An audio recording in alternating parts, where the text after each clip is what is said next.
take responsibility for your emotions. You are the master of your mind. Consider this scenario.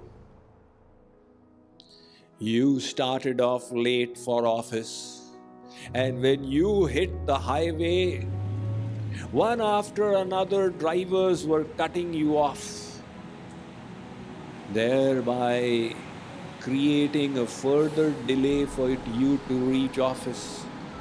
And when you felt that, my God, I'm going to be late and my boss will be annoyed at me, you hit a traffic jam. By the time you cleared the neck of the jam, you had lost another 15 minutes. And when you crossed that point, you realized there was no real reason for the jam. There was a car parked on the side, and everybody who was passing by was turning to look at the car, as they say in America, the rubberneck traffic jam.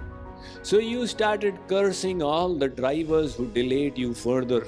Finally, when you reached your office building and you came to the elevator man said, "Sir, sorry, this lift is full, you come in the next round." You lost another 3 minutes.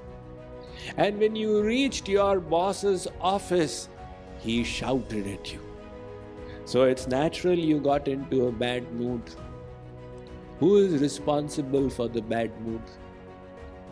All the drivers who cut you off? Or the people who turned their neck to look at the car? Or the elevator man who said you come in the next round? Or the boss who gave you a bit of his mind? Who is responsible for your bad mood? All of them? No. Ultimately, we have responsibility for our emotions. What is responsibility? The ability to respond. Which means that no matter what the external environment, you have a freedom to choose how to respond to it. It is by exercising this freedom that people elevate themselves. Very often, we don't realize that gap between the external environment and our internal response.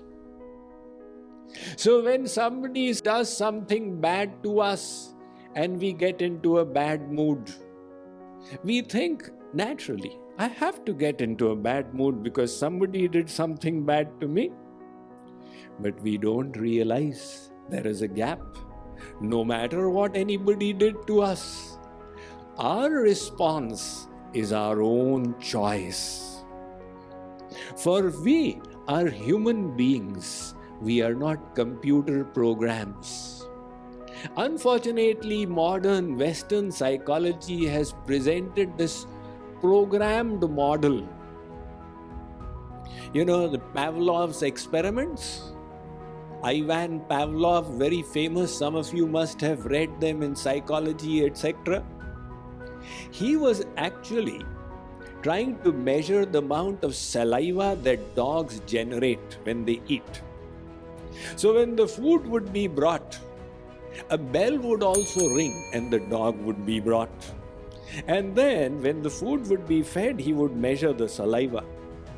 But over the course of a few days, the scientist, Mr. Pavlov, he discovered that even when the food is not brought, the ringing of the bell creates the dog to salivate. So he realized that the dog has gotten conditioned. The bell has conditioned the dog. Based on this, psychologists like Sigmund Freud, etc., presented their theories. So Sigmund Freud, who's considered the father of psychoanalysis, presented a very dismal theory. He said we were programmed in our childhood. When we experienced the impulses to excrete, to control excreta, to control the sex impulse, etc., we got programmed. And the way we got programmed is the way we are. We really can't do much about it, according to Sigmund Freud. So there are many theories of determinism.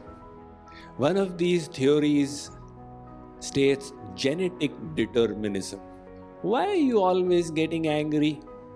Swamiji, it is in my genes. I am, Irish, or I am so and so. So this is how I have been programmed. It's not my fault, it's my grandfather's fault. So genetic determinism blames our nature on the genes. Then there is psychic determinism. Those who are votaries of psychic determinism say it's not my grandfather's fault, it's my father's and mother's fault. The way they brought me up, that is how I am. My father used to scold me so much. That is why I lack self confidence, Swamiji. It is all my father's fault, it's not my fault. This is psychic determinism. And then there is environmental determinism. Environmental determinism states that it is all the environment. The economy is not doing well, and that is why my mood is miserable. Or the wrong party which I did not vote for got into power, and that is why I'm having all my problems, etc., etc. In other words, it's the environment which is to blame. So all these kinds of deterministic theories miss out on one fundamental point.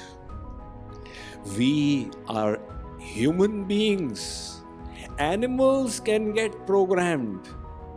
Human beings have been endowed with the free will to choose their programming. We can change the programs. God has blessed us with a free will, the freedom of choice. Besides that, we humans are blessed with the faculty of self-awareness. I know I am getting negative emotions. I can be aware of them. Animals may not. God has endowed human beings with the faculty of conscience. The conscience pricks us. This is wrong. God has endowed us with the faculty of self-analysis. With the help of all of these, we can change every program, whether it was a genetic program or an environmental program. We can always choose how to respond. When we understand this freedom we have, then we are no longer slaves to the mind. We have the ability to force the mind to surrender. Oh, my dear mind, I will not think the way you want. I will make you think the way I want.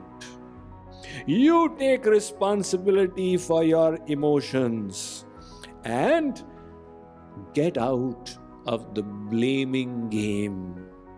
Henceforth, no matter what the environment, if I cultivate negative thoughts, I alone am responsible and I need to make amends for it.